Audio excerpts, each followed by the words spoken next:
Good morning everyone. कैसे आप सभी? होप सभी लोग बहुत अच्छे होंगे। इस वीडियो से हम लोग पढ़ने वाला है हिस्ट्री के बारे में। जनरली हिस्ट्री को 3 भागों में डिवाइड किया गया है। पहला है एशियन, दूसरा है मेडिवल और तीसरा है मॉडर्न हिस्ट्री। तो सबसे पहले हम लोग एशियंट हिस्ट्री के बारे में पढ़ेंगे और जो ये नोट्स में रेफरेंस लिए गए हैं वो NCERT बुक हिस्ट्री के क्लास 6 से लिए गए हैं। तो चलिए स्टार्ट करते हैं। सबसे पहले हम लोग हड़प्पा सभ्यता के बारे में पढ़ेंगे। सिंधु घाटी सभ्यता भारतीय उपमहाद्वीप में एक प्राचीन सभ्यता थी। यह कांस्य युग की सभ्यता थी जो अफगानिस्तान से पाकिस्तान और उत्तर पश्चिम भारत तक फैली थी। तो हड़प्पा सभ्यता को जनरली हम लोग सिंधु घाटी सभ्यता भी बोलते हैं, क्योंकि जो ये सभ्यता थी वो सिंधु नदी के तट पर थी और ये बहुत प्राचीन सभ्यता है। यह कांस्य युग थी। इसमें यानी कि कांस्य युग सभ्यता बोला जाता है। कांस्य जो बनता है वो तांबा और टीन को मिला के बनता है और ये अफगानिस्तान से पाकिस्तान और उत्तर पश्चिम तक फैली थी। प्राचीन मिस्र और मेसोपोटामिया के साथ सिंधु घाटी सभ्यता दुनिया की 3 प्रारंभिक सभ्यताओं में से एक थी। इस सभ्यता को हड़प्पा सभ्यता के नाम से जाना जाता है। तो इसको हड़प्पा सभ्यता क्यों बोलते हैं? क्योंकि ये जो जगह है जो प्रेजेंट में पाकिस्तान है, वहाँ पर हड़प्पा नाम का एक शहर है और वहीं पर खुदाई हुई थी जिसमें इस सभ्यता के बारे में पता चला था। तो उस जगह का जो नाम है हड़प्पा था, इसलिए इसको हड़प्पा सभ्यता का नाम दे दिया गया। वर्ष 1856 में पूर्वी भारतीय रेलवे लाइनों को बिछाया जा रहा था। इंजीनियरों को तैयार ईंटें मिली। जनरल अलेक्जेंडर कनिंघम ने हड़प्पा का दौरा किया, जहां रेलवे लाइन कराची और लाहौर के शहरों को जोड़ती थी। तो इसमें आपको पूछा जा सकता है कि जो हड़प्पा सभ्यता के समय कौन जनरल था? तो अलेक्जेंडर कनिंघम थे। और ये रेलवे लाइनें कहाँ बिछाई जाती? कराची और लाहौर में बिछाई जा रही थी। वर्ष 1921 में सन जॉन मार्शल द्वारा सबसे पहले हड़प्पा स्थलों की खुदाई की गई। तो ये भी एक इम्पोर्टेंट क्वेश्चन है कि सबसे पहले हड़प्पा की खुदाई कब और किसने की? तो 1921 में सन जॉन मार्शल ने की थी। हड़प्पा स्थल 4700 वर्ष पूर्व विकसित हुए थे। शहरों विकसित और उन्हें 2 भागों में विभाजित किया गया था। दुर्ग, उच्च भाग, छोटा क्षेत्र या पश्चिमी दिशा, और निचला शहर, पूर्वी दिशा, कम ऊंचाई और बड़ा क्षेत्र।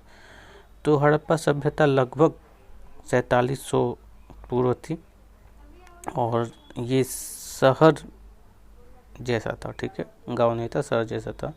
इसको 2 भागों में विभाजित किया गया था। दुर्ग मतलब ऊंचा भाग था, क्षेत्र जो था वो छोटा था और पश्चिमी दिशा में हमेशा रहता था, और निचला स्तर जो था वो पूर्वी दिशा में था, ये कम ऊंचाई पर था, और लेकिन क्षेत्र जो था वो बड़ा था। तो दुर्ग में जो है जनरली राजा लोग रहते थे, जो उच्च जाति के क्षेत्र लोग रहते थे वो थे, और निचला शहर में आपके व्यापारी लोग, काम करने वाले लोग रहते थे। पक्की ईंटों से बनी दीवारों को देखा जा सकता है। इससे अंत ग्रंथन प्रतिरूप में लगाया गया है जो दीवार को मजबूत बनाता है। कुछ शहर में दुर्ग पर कुछ विशेष संरचनाएं पाई गई है, जिससे मोहनजोदाड़ो में विशाल स्नानागृह विशेष तालाब बनाया गया था। तो यह भी एक इम्पोर्टेंट क्वेश्चन है कि विशाल स्नानागृह कहाँ पर मिलता है? तो मोहनजोदाड़ो में मिलता है। यह ईंट के साथ पंक्तिबद्ध था, प्लास्टर के साथ लेपिक और प्राकृतिक टार की परत के साथ पानी को कसकर बनाया गया था। पेड़ी 2 तरफ से तालाब की ओर बनाई गई थी। चारों तरफ कमरों का निर्माण भी किया गया था। यह संभावना हो सकती है कि लोग विशेष अवसरों पर तालाब में डुबकी लगाते थे। इस कारण से पानी को एक कुएं से लाया जाता होगा और उपयोग के बाद इसे निकाल दिया जाता होगा। एक अन्य महत्वपूर्ण निर्माण यज्ञ वेदी था। ये कालीबंगन और लोथल शहरों में पाए जाते थे, त्याग के लिए उपयोग किए जाते थे। तो ये भी इम्पोर्टेंट क्वेश्चन है। निर्माण यानी कि लोथल और कालीबंगन में क्या पाया जाता था, तो निर्माण यज्ञ वेदी पाए जाते थे। घर, नालियों, सड़कों का निर्माण बड़ी कुशलता और सटीकता से किया गया था। घर आंगन के आसपास बड़े कमरों के साथ 1 या 2 मंजिले ऊंचे थे। तो घर जो थे 1 या 2 मंजिले होते थे।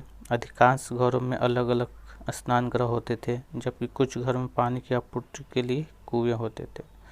शहरों में नालियाँ थीं जो सीधी रेखाओं से बिछी हुई थी। प्रत्येक नाले में हल्की ढलान होती है ताकि आसानी से पानी बह सके। छोटे नालों को बड़े नालों से जोड़ा गया था। नालियों की सफाई के लिए नियमित दूरी पर निरीक्षण छेद प्रदान किए गए थे। गुजरात में बड़ी संख्या में हड़प्पा स्थल पाए गए।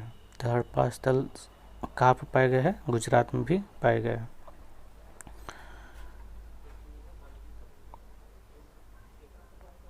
हड़प्पा सभ्यता में जीवन। यह एक व्यस्त स्थान था और समाज मातृ सत्तात्मक था। तो हड़प्पा सभ्यता में जो समाज था वो मातृ सत्तात्मक था। शासक महत्वपूर्ण इमारतों के निर्माण की योजना बनाते थे और लोगों को धातु, कीमती पत्थर और अन्य चीज़ों को प्राप्त करने के लिए दूर के स्थानों पर भेजते थे। समाज का सबसे प्रमुख समूह व्यापारियों का था। सभ्यता में मजदूर, किसान, चिकित्सक, पुजारी और अधिकारी भी मौजूद थे। इस सभ्यता में दास प्रथा भी मौजूद थी। यहाँ मुंशी होते थे जो जानते थे कि कैसे लिखना है, मुहर तैयार करना है, उन सामग्रियों पर लिखना जो शायद उपयोगी नहीं है। पुरुष और महिलाएं आभूषण के शौकीन थे, जिनमें हार, उंगली के छल्ले, चूड़ियाँ, कंगन, पायल आदि शामिल है।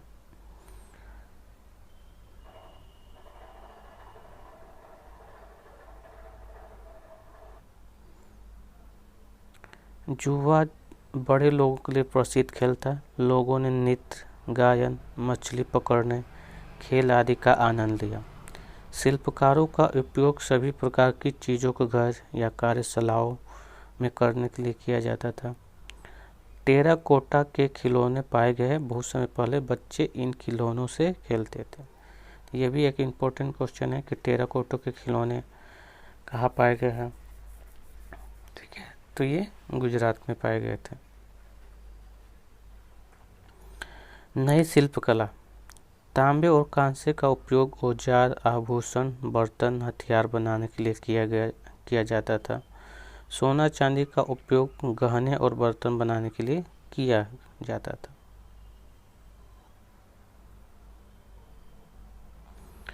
मनका, चाकू, भट्टा भी उस समय पाए गए थे। काले बनावट के साथ बर्तन बनाए गए थे। उस दौरान हड़प्पा के व्यक्तियों ने मोहर का निर्माण भी किया था और जो आकार में आयताकार थे उनमें जानवरों की नक्काशी थी। लगभग 4000 पूर्व कपास शायद मेहरगढ़ में उगाई जाती थी। तो ये भी एक क्वेश्चन आ सकता है कि कपास सबसे पहले कहाँ उगाई गई थी, तो मेहरगढ़ में उगाई गई थी। मोहनजोदाड़ो में कपड़े के टुकड़े, ढक्कन के साथ चांदी के फूलदान और कुछ तांबे की वस्तुएं से जुड़े पाए गए हैं। टेराकोटा और चीनी मिट्टी से बने स्पिंडल छल्ला यहाँ पाए गए थे जो धागे को घुमाने के लिए उपयोग किए जाते थे। नेक्स्ट है हमारा कच्चा माल और भोजन। कुछ कच्चे माल स्थानीय रूप से उपलब्ध थे जबकि अन्य दूर स्थानों से लाए गए थे। तांबा राजस्थान, ये आपका इम्पोर्टेंट लाइन है। तांबा राजस्थान और ओमान से लाया गया था। टीन आपका अफगानिस्तान और ईरान से लाया गया था। कर्नाटक से सोना, कीमती पत्थर आपका गुजरात, ईरान और अफगानिस्तान से लाए गए थे। तो तांबा कहाँ से आते थे उस समय? राजस्थान और ओमान से आते थे। और टीन कहाँ से आता था? तो अफगानिस्तान और ईरान से आता था। तांबा और टीन को मिलाकर क्या बनता था? कांसा बनता था। सोना आपके कर्नाटक से आते थे और जो कीमती पत्थर थे वो गुजरात, ईरान और अफगानिस्तान से आते थे। यहाँ लिखा भी है टीन, तांबे और टीन का उपयोग कांसे बनाने के लिए किए जाते थे। भोजन। किसानों ने गेहूं, जौ, चावल, तिल, अलसी और सरसों जैसे अनाज से लोगों की खाद्य आपूर्ति की। हल को मिट्टी खोदने और बीज के लिए धरती खोदने के लिए इस्तेमाल किया जाता था।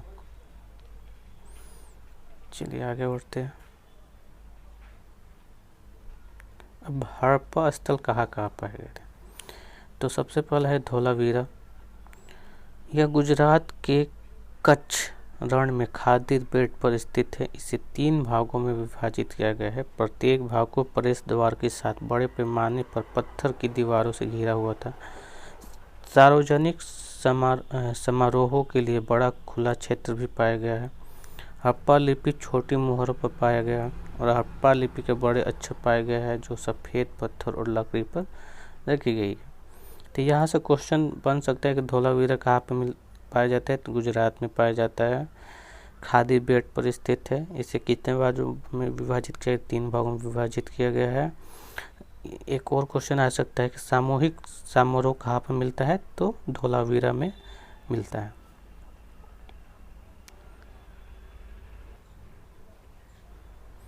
अगला है आपका लोथल।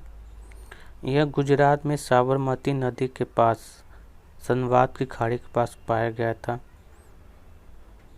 कीमती पत्थर जैसे कच्चे माल आसानी से उपलब्ध थे। यह सेल पत्थर धातु की वस्तुओं को बनाने के लिए महत्वपूर्ण केंद्र था। पोतगा और भंडारगृह भी पाए गए। तो गुजरात से, जैसे मैंने अभी पहले बताया आपको कि गुजरात से कीमती पत्थर आते थे, ठीक है। और यहाँ पर एक और क्वेश्चन महत्वपूर्ण बन सकता है कि भंडारगृह कहाँ पर पाए जाते हैं? तो लोथल में ही पाए जाते हैं। लोथल कहाँ है? गुजरात में साबरमती के पास, खनबाद की खाड़ी के पास आपका लोथल था।